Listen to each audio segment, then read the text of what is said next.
चरित्रेची पाटली मेटा पारकून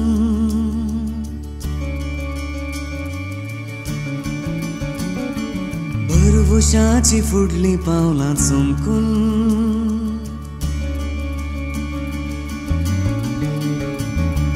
तुज्याची दाव अत्म्यांत भरून पेजेचे बोड रक्तांत खिरोवन अस्मिताय उरोवया नवे आपणान तूं आनी हांव आनी तूं